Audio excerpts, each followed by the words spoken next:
Here's your latest Pioneer News Update. I'm Isabella. And I'm Zack. It's been a big season for Vol State's bats. Eric Jackson says it all about team enthusiasm. At Vol State Community College, the baseball team is preparing for a competitive season. As we're getting ready to start, this is what star freshman player Aaron Higgins said about the team this season. I think our team chemistry is the best that it's ever been, right now. At Vol State, the baseball field is more than just a place to play. It's where hard work and dedication come together. As the season gets underway, players are putting in the effort every day, preparing to compete and represent the team with pride. As the season continues, the Vol State baseball team is focused on putting hard work into results on and off the field. With strong teamwork, determination, and a drive to improve every single game, these players are ready to compete at a higher level. No matter the challenge, they're stepping up and giving all they got, looking to make this season one to remember. And I'm Eric Jackson. Some Vol State students are less optimistic about scoring the funds they need to finish their degree. Jake Darty says help is available. However, there's no better time than now to start thinking about the future. With one semester ending, that means there's another one to start. Every semester, students may face various difficulties when it comes to affording tuition, books, or other various things needed for daily life. We are highlighting the Vol State College Foundation. I had the opportunity of sitting down with Ms. Karen Mitchell and discussing the foundation. The foundation is its own separate nonprofit organization. So we have our own separate 501c3 organization called the Volunteer State College Foundation. And what we do is we raise money for scholarships and other projects of the college. Ms. Mitchell started discussing some of the projects that the foundation helps out with in the community. Even if they do receive full tuition from either one of those programs or something else, books can be very expensive, and certain programs have some pretty hefty fees as well. So we're there to help with all of those things. When it comes to the success of the foundation, Ms. Mitchell fully credits the community and says it wouldn't be possible without them. They're everything. If the community isn't behind us, we can't succeed. So they come to our events, obviously, but also they give separately. They give privately. They support our events through sponsorships, but some donors just simply give us larger gifts, or maybe even leave us in their will. We just had a large gift that someone left to us in their will. So we have a lot of different avenues that people can give. When it comes to actually applying for a scholarship, Ms. Mitchell said the process was very easy. We have it under financial aid, but also under the foundation. There is one application that a student needs to fill out. That's it, just that one application. And what happens is that we have multiple scholarships, but luckily you don't have to apply for each one because that one application gets you in the pool for all of the scholarships that you qualify for. So, for example, our scholarship associate would, let's say she is trying to fill a scholarship, trying to find the recipient for a scholarship that has a 2.0 GPA with maybe a major in music or whatever. So they don't always have specifics. We like it better when it's more general because that we can help more folks that way. But if it's a 2.0 GPA and no other criteria, then every student who applied with a 2.0 GPA, we can assess that application, make sure that we have everything and that they qualify. And if they do, then we have 3 reviewers to review each application, and they kind of score them and rank them. And it's very helpful because you also have to upload your FAFSA that I'm sure everybody's familiar with, that awful beast of a thing that we have to fill out to get some aid. But maybe your FAFSA implies, oh, that person doesn't need help because they have a lot of money.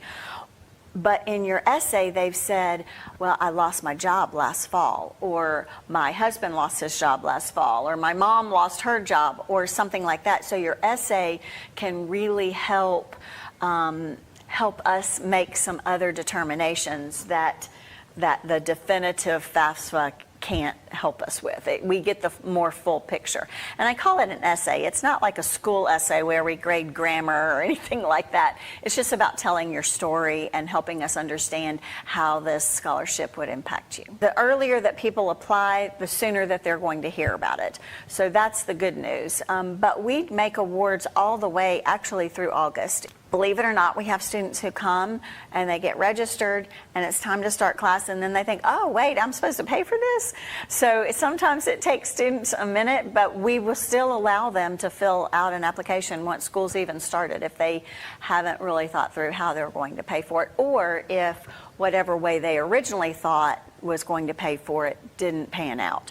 So we take it through August, but the sooner you apply, the sooner you're going to hear. A news report from the National Education Association says Tennessee is the worst state for spending on public school students. The state now spends just over $12,000 for each public student.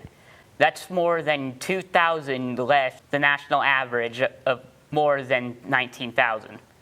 Storms that rolled through Middle Tennessee the past few days have caused damage and power outages, although not quite as much destruction as we saw in January.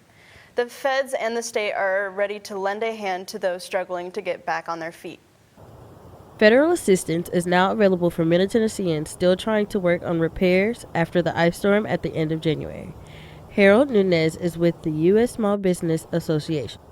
If you had any sort of physical damages to your structure, to your personal property, as a homeowner, as a renter, or as a small business, if you had damages to your structure because of the storm, there are funds available for you through the U.S. Small Business Administration, disaster assistance, so you can sort of recover. I know it's a little late into the recovery. A lot of people have picked up and go, but this is still available. If you had to use any type of funding, if it was personal, if you had to take out a loan, if you had to do something, if insurance is still waiting, this is the perfect time to tap in with those federal resources and just kind of get some of that funding back. Those who receive assistance from FEMA may also be eligible for a state tax refund up to $2,500 on items bought to replace or repair property damaged by the storm. A local landmark is going through its paces this weekend. The Run for Rosemont Derby is happening this Saturday at historic Rosemont in Gallatin. The event features mint juleps, live music auctions, and fun for a cause. Those who attend are urged to put on their best derby attire. Funds from the derby party go toward preservation of the historic site. Looks like we're in for a new lineup for the Titans. Here's a look at sports. I'm Ian Adams with your Pioneer Sports. The rebuilding process has begun.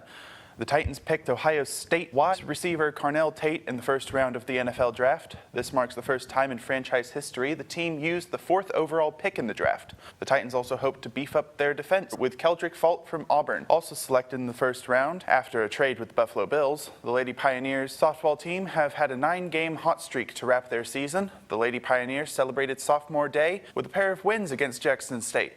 The first one 7-4, the second 6-1 in Sunday's doubleheader. The Lady Pioneers' Kirsten Smith says Vol State now heads to conference play. So conference tournament will begin this weekend.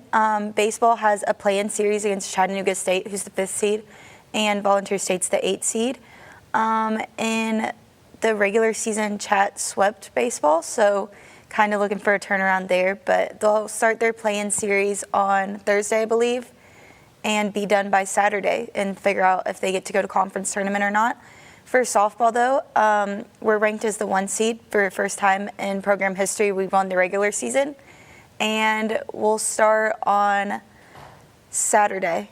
We get a bye first round. We'll start on Saturday, so we're still waiting to figure out who we're going to play, and that game will be on Friday, but we'll head down to Columbia on Friday. Pioneers baseball team ended their regular season on a high note, defeating Jackson State in a 3-game series. The Pioneers downed the Green Jays 18-8 and 10-5 in a doubleheader on Thursday and clobbered them 19-6 in 7 innings.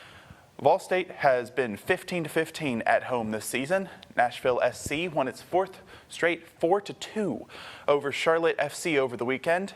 The boys in gold remain undefeated at Giadis Park in 2026 and now sit a game ahead at the Eastern Conference Summit. I'm Ian Adams with your Pioneer Sports. Here's hoping the weather holds. Here's a look at the forecast. I'm Eric Jackson with your Pioneer Forecast. Get ready to be drenched for the weekend. We're looking at showers for the next couple of days. Tonight, the low drops to 52 in Gallatin with a light breeze in the air, feeling like spring again instead of summer. More rain tomorrow. The high only 64 in the 40s. A mix of sun and clouds over the weekend. The high in the upper 60s. While ragweed isn't a problem yet, if you have tree or grass pollen allergies, you might want to stay indoors for the next couple of days because that stuff is on everything. I'm Eric Jackson with your Pioneer Forecast. That wraps up this edition of the Pioneer News Update. I'm Isabella. And I'm Zack. Thanks for watching.